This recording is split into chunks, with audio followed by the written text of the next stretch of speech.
Okay, so tonight at Booth's team meeting, this is Charlene Harris. I'm going to be talking about preparing your UBAM business for 2017.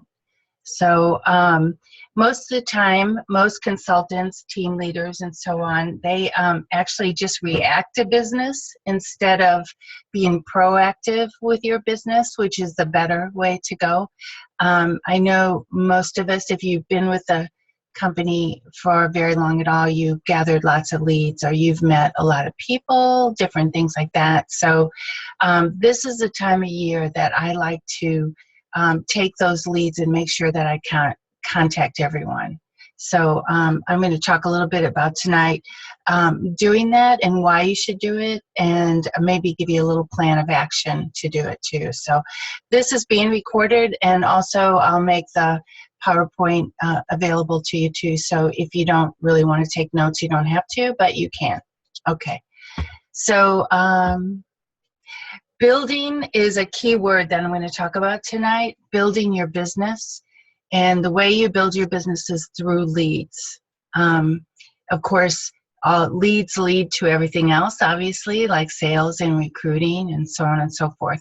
So we're going to talk about building your business through leads tonight. And we're going to mainly talk about building in January, February, and March. Those are, to me, those are important months of the year.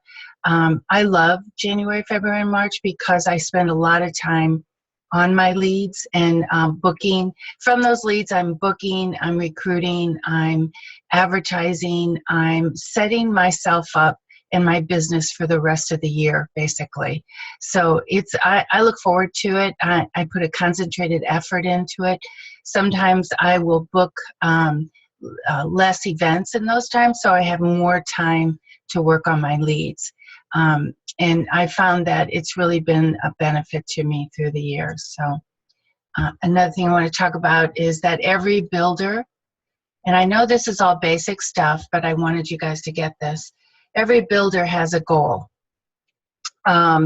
Goals are, with this business, one of the reasons goals are so important is because this is a self-motivated job. No one is going to lay out your job for you. They're not going to tell you do this and then do that, do this. You need to figure that out for yourself. This is your business. So you might want to work on a business plan. And basically it's you just write down everything you want to do, what do you want to accomplish, and then you look at what Usborne has to offer and how is that Usborne to help you accomplish that. A lot of us start out by thinking what our why is when we think about goals. Why are we doing this with Usborne? I know I can tell you from my perspective that I started because I wanted some money. Pretty simple, huh? Not too lofty, just wanted a job where I could make some money. I wanted to buy a car. That was pretty simple too. So my goals were straightforward. I needed to make enough money to make a car payment every month. And so I set out to do that. And obviously that was when I started with Usborne, and I was easily able to do that quite easy. I was surprised at it just by doing home parties and different things like that. I was easily able to make that car payment. But then as my business grew and my family grew, different things, my goals changed. My why still stayed the same. I wanted to make money. Now, the reason I wanted to make money is because I didn't want to give up homeschooling, which I homeschooled my 3 children. I didn't want to have to give that up to make money.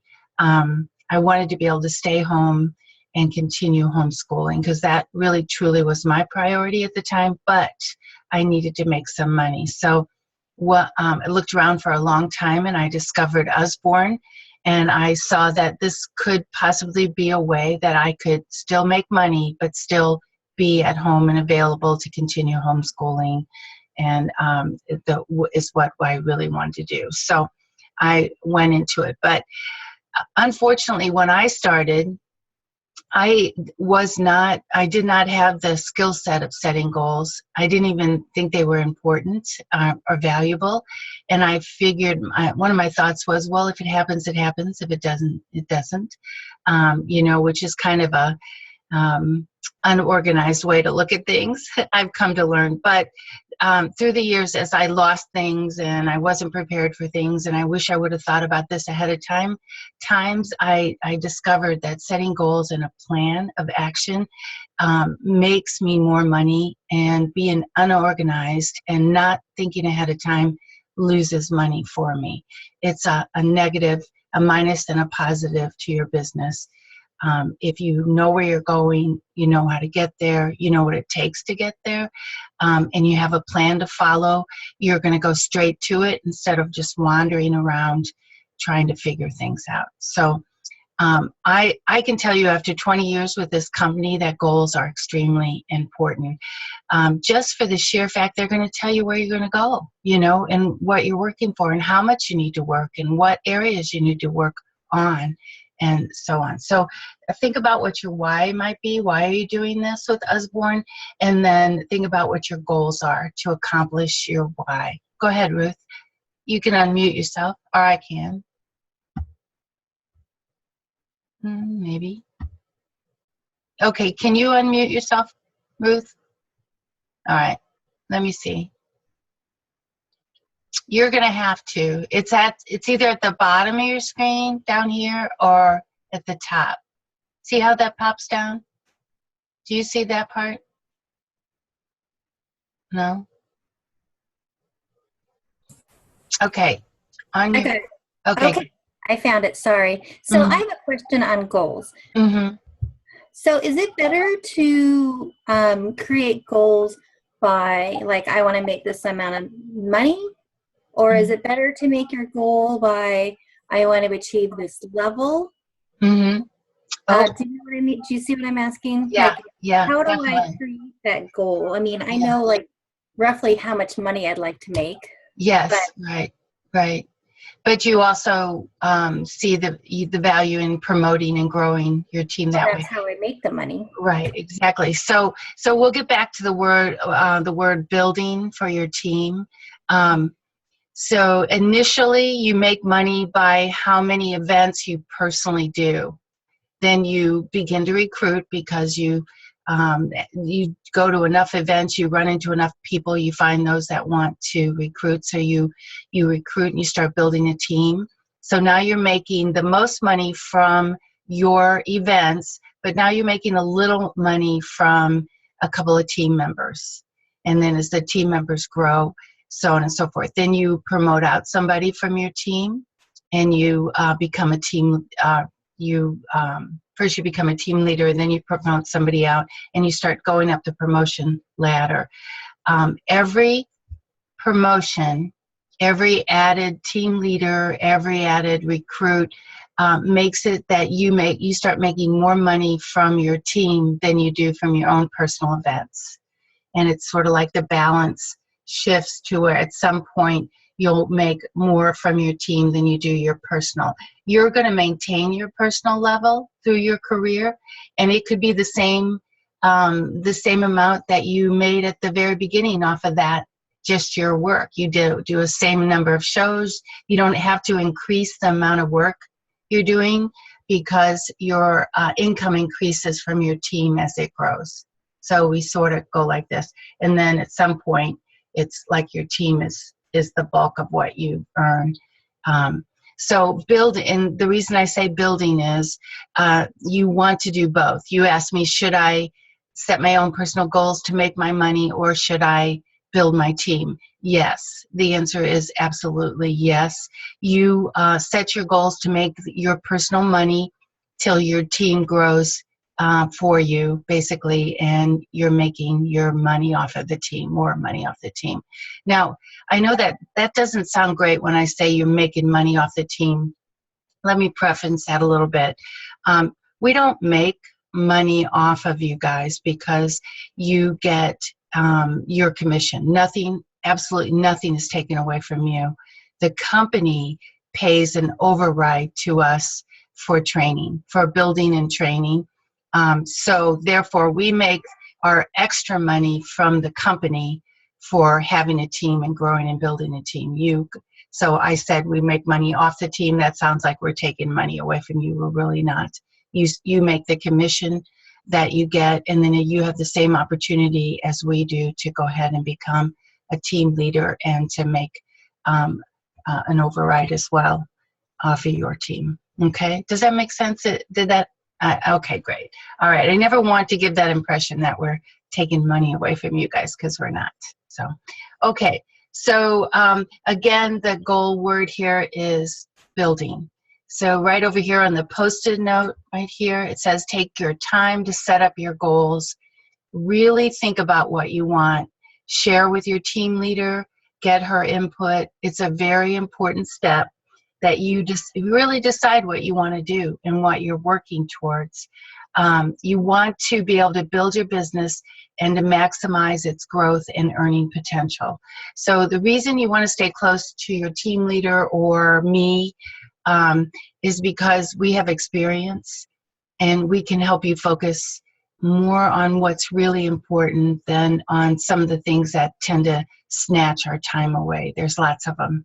And so, you know, through experience, we've learned that making that beautiful flyer didn't really get me a whole lot. It's a great flyer, but it didn't do a whole lot. I should have been putting more time into making phone calls or messages or contacting more people, because that's really where the money lies. When the more people you meet, the more events you have, the more sales you have, the more recruiting, and so on and so forth. So when you're thinking about your business plan or setting your goals, you can be as detailed as you want. Now, different personalities look at it in different ways. I personally need to come up to a level of detail that I'll actually look at. If it's too detailed, it overwhelms me and I won't look at it anymore. So know your personality. If you're the type of person that needs every detail before you can take a step forward, then throw as many details in there as you want. But know your personality and how you like to work. But I'm giving you permission to work within your personality, but not to not do this. This is important to find out what your why is, set your goals or what you want to achieve. And then we'll go a little step further and think of ways where we can meet those goals. Another important step for this is a time limit. I used to say all the time, I'm going to do that someday, somewhere, someplace, you know. So, oh yeah, that's my goal. But seriously, that was not a goal, because goals need to have details about them, and they need to be measurable. So if sometime, somewhere, someplace is not a measurement, that's just a wish or a dream without anything attached to it. So setting a business plan also comes along with a time frame. Even don't be afraid to set a time frame where you might not make it. Go ahead and set that time frame, because time frames can always be adjusted, tweaked. That's easy. You know, you might say, I'm going to, this week I'm going to book 10 parties for January, and maybe you only book 5, or maybe something happens and you don't book any. That's really okay. Change the time frame. The plan of action is still the same. You just have to readjust it. So tweaking is okay, always okay. So set time limits on your business plan. Don't just put it out there in the clouds. Bring it down to the earth with a time frame. So, okay, let's go. So a couple of things I want you to do as you're thinking about all this. Now I'm moving a step further. First, you need to gather, and then you need to plan. And what I mean by gathering is you have a lot of leads already. Even if you've only done this a short time, you have a lot of friends, you have a lot of acquaintances, you have met a lot of people in your life. And more than likely, just about all of them could use Usborne Books in some way or another.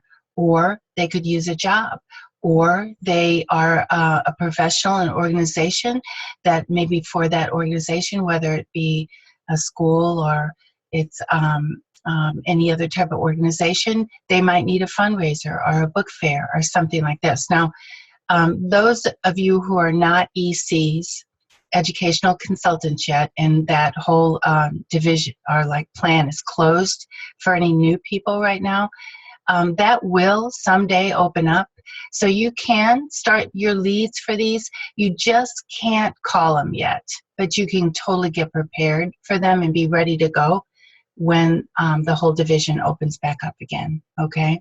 So gathering, what do I need by gathering? You want to gather all your leads together and put them into a form that you can contact people from.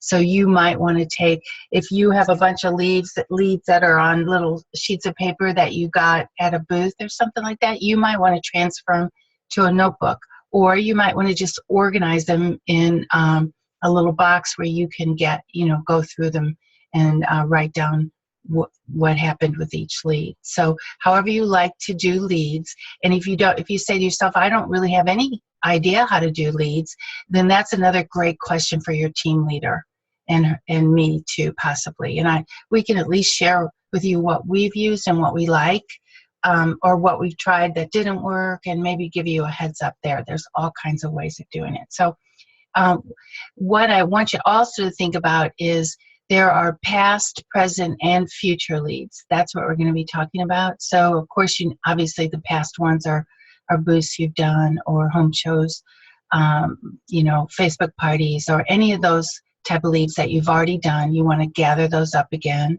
There are present leads. Those are the current people that you're selling books to or you're booking with. And then there's future ones too. We're going to look to the future too. We're going to put together leads for those. You'll generate those yourself. There's different ways, and I'll tell you. So one of the first things, and easiest form of doing leads, is to put together, we call it a booking notebook. It's pretty simple. You just I get a 3-ring binder and put blank pages in it. And then you can put a category at the top of each page. Now, there is a booking notebook categories on the back office under resources, and it's literally called the booking notebook, okay? And you open it up, you'll just see a list of categories. So you might take those categories and put them at the top of the page of your booking notebook.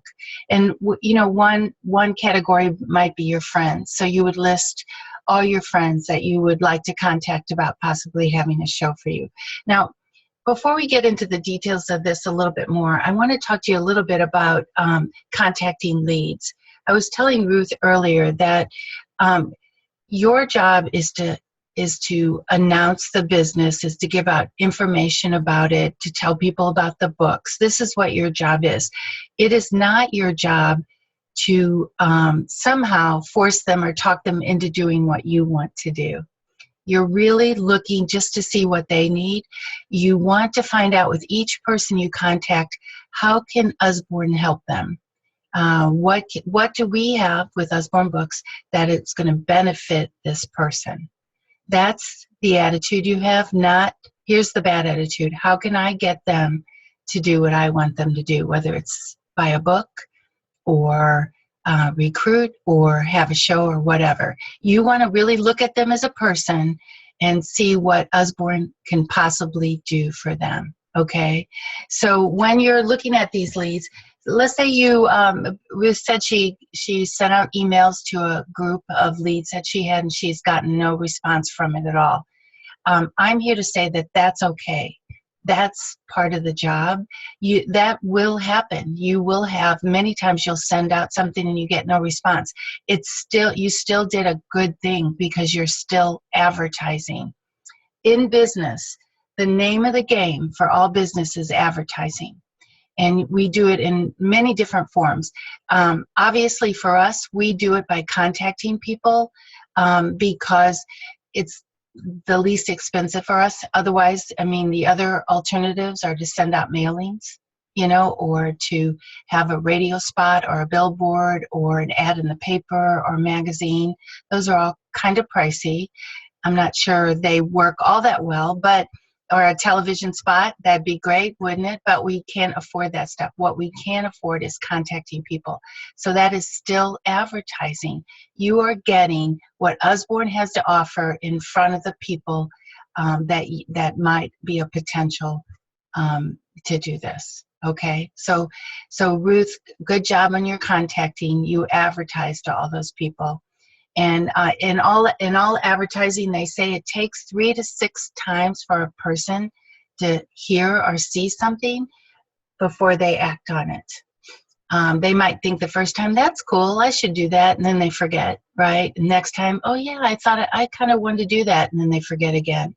So maybe by the third time or even the sixth time, they actually respond to it. So never feel bad that you did a bunch of work and you didn't see anything from it. The only caution I would throw at you with that is if you never get any results, maybe you're doing something wrong. Maybe you've worded it wrong, or you're calling at the wrong time of day, or the person you're trying to contact isn't even on Facebook and you're trying to contact them. So there's many reasons that maybe you might consider doing it a little differently. Okay, so leads and any contact, any form of contact is good. It's advertising, and just doing it is a win in the win column. Okay, all right, so back to the 3-ring notebook. Let's say your first page might be friends, and you list your friends on there. You might as well go ahead and throw their telephone number there or their email address, or you might just go to Facebook and messages. Now, you do have the choice of how you want to contact them. I think that's important to think about, this person. You might even consider their age to decide how you're going to contact them. I know that 20-year-olds, they message or they text or something like that. They rarely do phone calls. So you might consider that. And then people a little older, they don't text, or maybe they're not on Facebook much, but they still receive emails, or phone calls. So there's all different kinds of ways to contact people, and you can look at that and think about how that might work best. Okay. So you would gather up all your past, present, and you generate your future leads and put them in this notebook. And some of the future lead things I'm talking about is, even though the EC is not open to people right now, preschools and daycares don't come under that category. So you can approach them. And let me tell my son here just a minute. I'm going to call him back. Okay. Can I call you back, Jonathan? Okay, I'll call you back in about a half an hour. Okay. Bye-bye. Okay. Thanks. Sorry, guys. He's going out of town, and I've got to watch take care of his little doggies. So anyway, okay. So, some of the future categories might be preschool. So you'll have a page with preschools. You do your homework by running around your neighborhood and finding the preschools in the area, or you could even Google it, to set up a route, when you might want to go visit them and put it all in order. I know most preschools, have their own web page where you can learn a lot of information about them from that web page. So do your homework first with your categories and your leads and get ready to go. Okay. These preschools and fundraisers, doctors, dentist offices, they might be your future leads that you're generating now. Maybe you've never done any of it before. It's fun to break out a little bit and go try new areas. You'll never know where you find. Think about the fundraiser. I mean, there are so many organizations. It's incredible. So you could put a whole booking notebook together, just organizations that more than likely, where you can contact them about the fundraiser. Okay, so number 4, don't forget to gather all past leads, current leads, and generate future ones. All right. Okay. So you want to schedule your time to do this. Don't just say to yourself, I'm going to do this, and not schedule any time, because it'll be the last thing you do in your day. And what's funny about it is you'll think you'll get to it, but you won't get to it because life happens and there's always something else you want to do.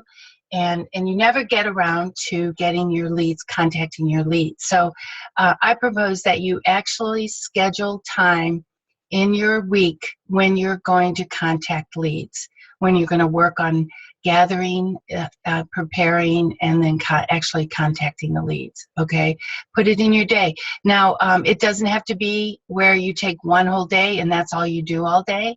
That's a little unrealistic. So maybe just carve out an hour where you're going to work on some of it. Then the next day, have another hour carved out, or a couple hours. However you want to do it. You know how you like to work.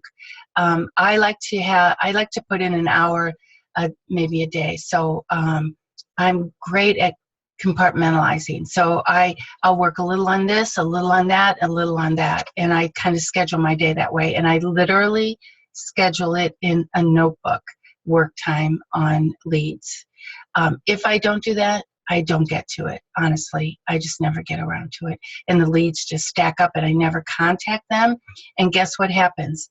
Someone else will run into them and it'll become their lead, and they'll be their recruit or their book fair or their fundraiser, their party, and I've lost out. I don't even want to think about the times when I didn't contact and I lost out. I don't want to think about it. But I also want to tell you that I get a lot of, from my website, I get a lot of people calling and emailing and so on and so forth with questions and with wanting to buy books and wanting to do book fairs and wanting to recruit.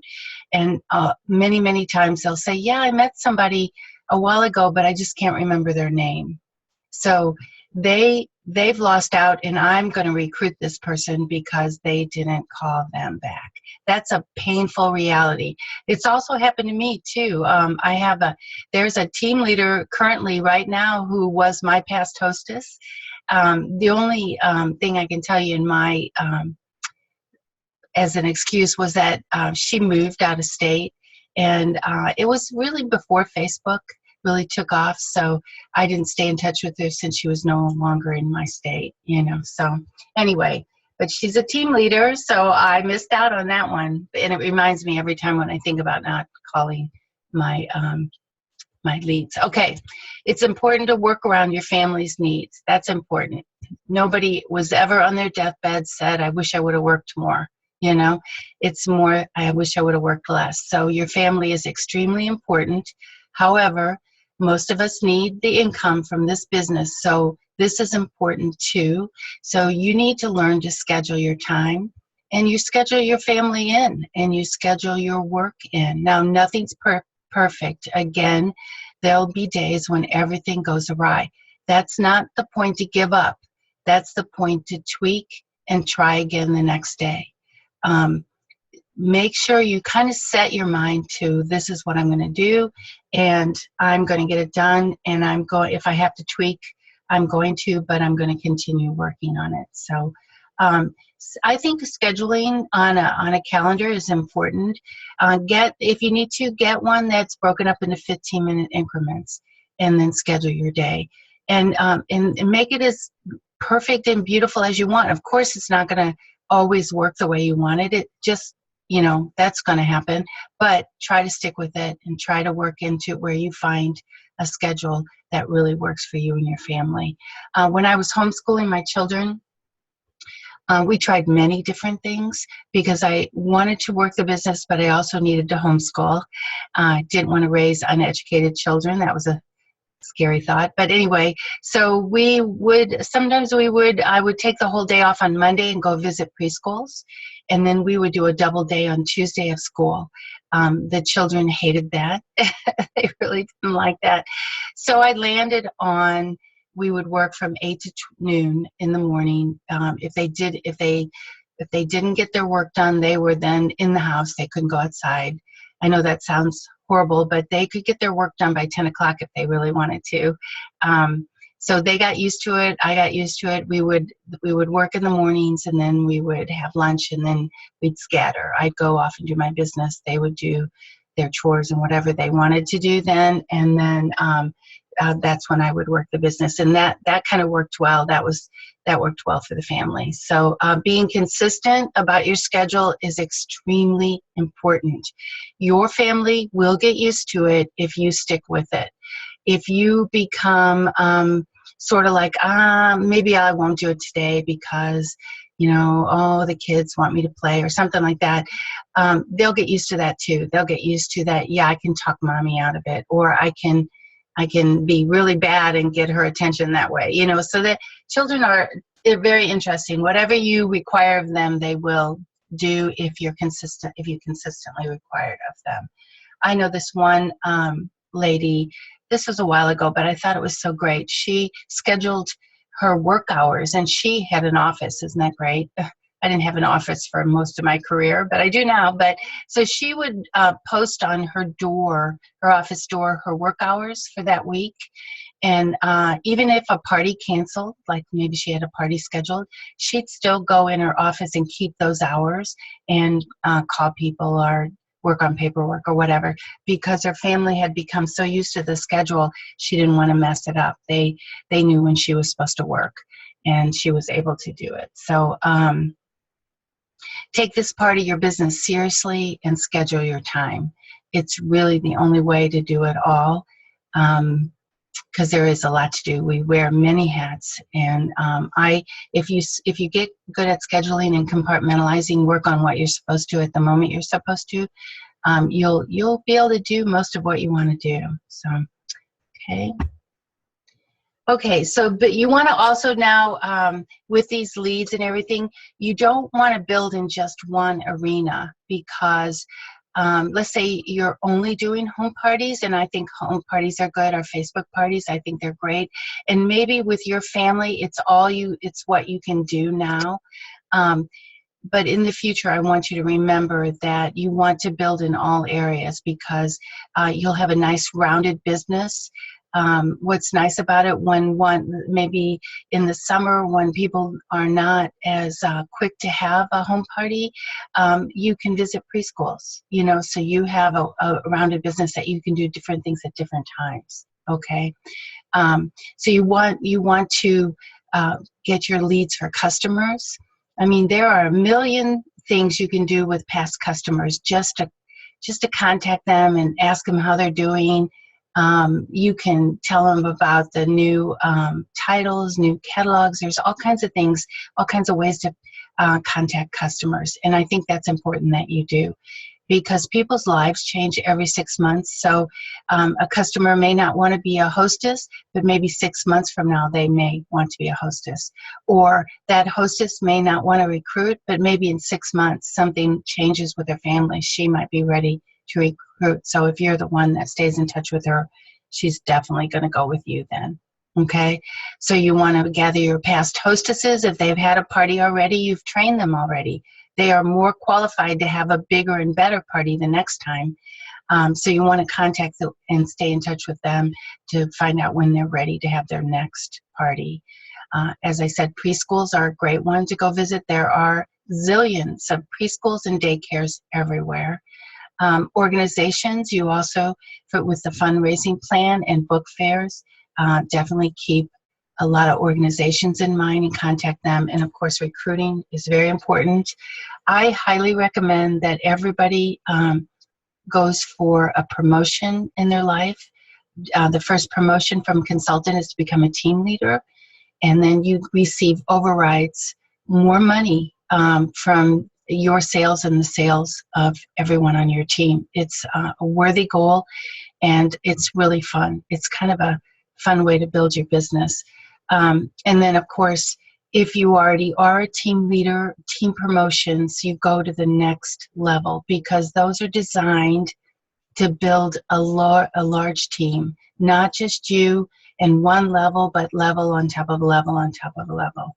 So you have lots of people, and that's how you grow a very large business. Okay, so don't just work in one arena, work in all the arenas.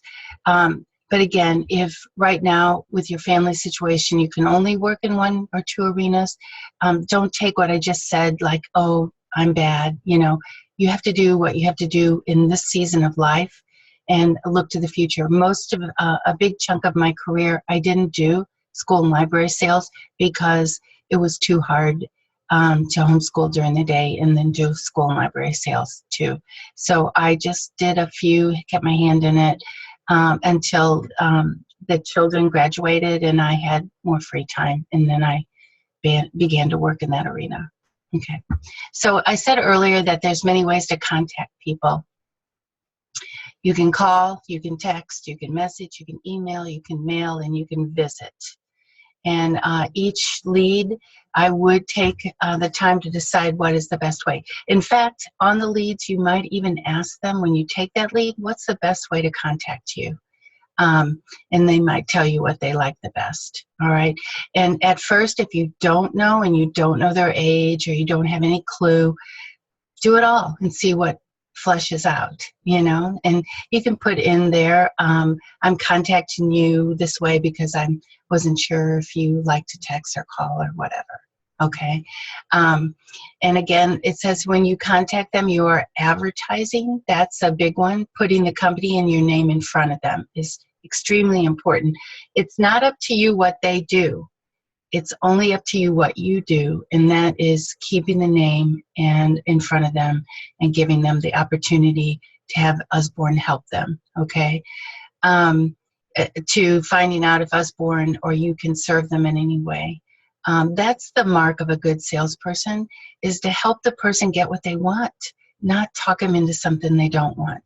I think salespeople get a bad rap because there's too many of those out there that are kind of predators. They just want to talk them into what they feel like they should have. But really be the person that tries to find out what they really want and how Usborne can help them. You also giving them great customer service by checking in on them, helping those who want to book, buy, or recruit. Then you're there to help them when you find out they're ready, and all this builds business. So as you work these leads, you're going to have more and more parties, you're going to have more and more book fairs, you're going to have more and more recruits, and you're building time. Focusing on this in January, February, and March is just, it's like the boost you need to go all the way through the whole year. And I really enjoy doing that because I actually like contacting people, you know. So if you need a reward system that helps you do that, go ahead and put that in. You know, if let's say you have so many leads you want to contact in a day, and you get it done, give yourself the reward. Maybe, you know, read your book for 10 minutes or, you know, take a bath, or I would say chocolate, but then you're just going to get fat and then you'll be sad. I used to do chocolate. It's not good. But anyway, yeah, whatever kind of motivation you like, go ahead and do that, you know. And that's an important part of it, is keeping ourselves, since we are motivated by ourselves, nobody else. Okay, so yes, this is a big pot of stew. Picture of it. But your business is like a pot of stew, in that when you let it sit on the stove for a while, all the ingredients kind of sink down to the bottom. So if you were to look at it, you would really have no idea what's in it. So to find out, you take a big wooden spoon and you stir it, and then the carrots and potatoes and the meat all come to the top, right? So you can see what's in it. Your business is like that too. There's lots of business out there. There is just tons and tons. So if you take a big wooden spoon of contacting them, you're going to find out what's in there, and what they need, and you will be increasing your business that way. So stir that pot of stew, stir your business up, and find out who's out there who wants this. A lot of consultants will stay home and say, yeah, I just don't have any business. And I'm like, well, you know, business usually doesn't fall into your lap until you've done it for a while and you're consistent with it, and then you get people returning back to you because they had such a great experience. At first, you have to stir the pot and stir the pot and stir the pot. But don't feel like, oh, you know, it doesn't benefit you. It really, really will. And soon you'll be calling me back saying, I have too much business. I don't know what to do with it. And then we can also talk about building those teams so you can spread that business out to people. Okay. All right. So what is the true goal? What is your true goal? Most people think that booking, sales, recruiting are the goals in making your business grow. The truth is that is not your job, right? Your job is to be an advertisement for Usborne. Your job is to get the information to every person you can find and to introduce it to new people. You give them enough information so they can make a good decision about which books they want, or when they want to have a party, or even if they want to have a party. Or do they need to earn some money and they need a business opportunity? Would Usborne work for them? You know, this is what your job is. I sometimes liken it to be a billboard. You know, a billboard just sits there and gives out information. It doesn't discuss anything or anything like that. It just gives out information. So most of what we do, we're like that billboard. We just keep giving out information. Of course, we need to find more people to give out information to. So that's why we do events and we do parties, so we can meet more and more people to give out more and more information. Keeping this in mind, well, it kind of takes the pressure off. I know I used to feel like, especially with recruiting, well, how do I get that person to recruit? You know, well, that was the wrong attitude. I needed just to give them the information and then find out if this is going to work for them or not. And then on to the next person and give them information. So my goals these days is not, with recruiting, is not to come up with the perfect flyer or say the perfect thing. My goal is to give out more and more information to people, to find more people to give out more packets of information to, so they can read about it, think about it, and then decide if it works for them or not. So the numbers that I go through are the number of people that I give out packets to. And that has truly taken all the pressure off, because there's a zillion people out there that would like information. And then really it's truly up to them to see if they want to do it. Of course, that doesn't mean I don't contact them. I definitely contact them to find out if they have any questions or any interest, or if they're ready to go, you know. And recruiting in particular is a process for most people. And so they have to think about that process for a while before they decide to go ahead and do it. All right. So, okay, one more, I believe. Nope. A couple more.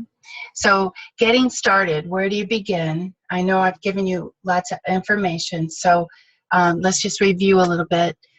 Set your goal, be detailed and measurable about it, and set the timeline. You might want to share that with Ruth or me or a friend or a husband or somebody, because when you share it, it becomes real that you need to accomplish it. If keeping it to yourself, you don't have to accomplish. You can always talk yourself out of anything. I know I can. Okay, number 2, gather and plan past, present, and future leads. So that takes time. So the next one, you want to schedule that time when you can actually do this work, okay, and keep your family in mind. Number 4, build in all arenas. Don't just stay with one if you possibly can. Number 5, systematic. Get a system to contact the leads to where you're keeping track of it. And I'm sorry, I just got a message that came in. Systematic, contact your leads and find a system that works for you, because you might remember 1 or 2 people, but after you've contacted 50 people or so, you're going to forget everything, and you really need to keep those details in mind. So come up with a system, and then contact your team leader to share your goals, your successes, your frustrations, and your ideas. Okay. Also, if you have Uzzy buddies, other people who you like to work with, get together with them and encourage, challenge, brainstorm, and celebrate with them as well. It's really nice to have 1 or 2 or maybe even 3, a group of people to work with where you can cheer each other on and keep going, because that's important as well. Alrighty. Questions you might ask yourself. Okay. Do you know where to start? Do you feel confident that you know how to begin all this? Okay, if not, that's okay. Talk to your team leader and come up with a plan. All right. Number 2, do you feel like you can put together a business plan, or do you think you might need some help with it? It's a good question, and if you say, yes, I need help, perfect. That's great. Not everybody is good at all areas of business, and so you either find someone you can work with that's good at that area, or you go and learn and improve and get more skills in that area, okay? I had to learn many, many things through the years to improve my business, and I'm glad I did now. It wasn't always easy, but I'm glad I did. Okay, number 3, how do you like to work? That's an important question. Do you like everything online, or do you like to work with paper? It's okay to work with either. It's your personality and your style. So think about how you like to work. I know I kind of bounce back and forth between paper and being online. So I think I've concluded that I like both, and I do both, actually. So I do keep a paper calendar that I have a great time planning with. It's really important to me. That paper planner helps me plan my life out. But I also keep it online because I love my iPhone, and I don't usually take my planner off my desk. So I kind of work on both now. Number 4, do you like to work by yourself or as part of a team? And that may sound like a silly question, but it's not. I actually am a team player. I do better when I'm working with somebody else. I like to bounce ideas off of people. I like to have confirmation, yeah, that's a great idea, or no, that's not too great an idea, So I'm more of a team player, so I always have an Uzzy buddy to work with. I do my best work when I'm doing that, especially in planning. So if that's you, that's okay. Find an Uzzy buddy to do it together, or maybe Ruth, I'm not sure she can work with everybody, but she could schedule some time. I can help as well. But if you like to work by yourself, people just distract you, that's okay too. So just know yourself. Okay, number 5, what motivates you? Find out what motivates you. And it might be, it might be just pure money, which is okay. That's what motivated me. I wanted to make some money so I could do other things. But it might be other things that motivate you. It might be letting your child have the music lessons they want, to buy the instrument they wanted, or it might be preparing for college so that they can get a degree. There's lots of things that might motivate you. So find out what it is and write that down. That's your why. Okay. Number 6, what rewards will motivate you? And on a couple of levels, I'd like you to think about this. On a personal level, how can you reward yourself when you do your job, when you do what you're supposed to? And also, as you succeed in all these areas, as your business grows and you succeed, what kind of rewards would you like to see from your team leader? Maybe a lot of people, the reward is just recognition. And if she doesn't know that about you, it's really okay for you to tell her what helps you, what you like to see. In fact, when I have people tell me, I appreciate it, because I always don't pick up on what they like. Okay, and if they tell me, then I'm happy to feed them and reward them in the way they want to. Okay. Number 7, what systems do you have in place to accomplish this systematic approach to contacting leads? Do you have a system in place already? That's great. If you don't, you need to find one. Okay. Number 8, what skills do you have that will help you accomplish your goals here? What skills do you need to work on that will help you accomplish your goals? So all of us have both questions to ask. What do we have? What do we need? What is the plus? What is the minus? And I think when we remind ourselves of the skills that we already have, maybe you have a great sense of organization. Maybe you're a stick-to-it kind of person and you finish what you start. That's great. And you should write those down and celebrate that and be happy about that, okay? On the flip side, what skills do you still need? Are you disorganized? Do you lose things? Do you write information on the corner of a newspaper? That's definitely a negative. I used to do that. I don't do it anymore, but I used to. So I had to come up with systems and plans to overcome my lack of skills in different arenas. So go ahead and take some time to ask yourself these questions, all right? Alrighty, so this is Brittany Wege, She's a team leader. Her team is growing nicely. She's a lovely person. I really like her.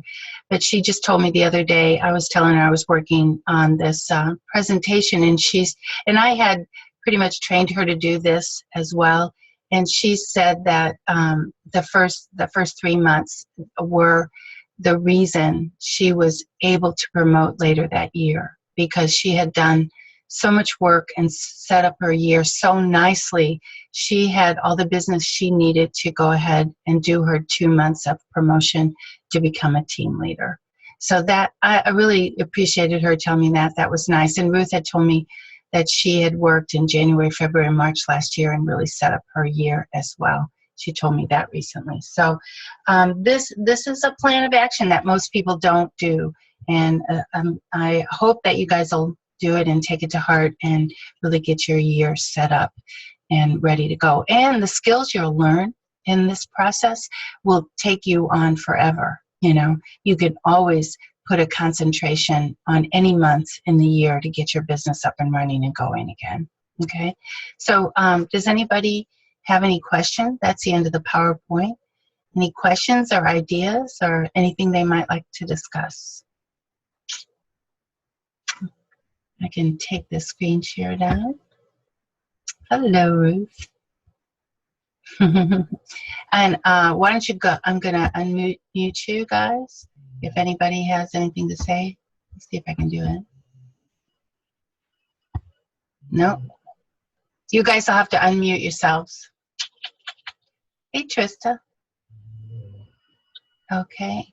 I'm going to stop the recording.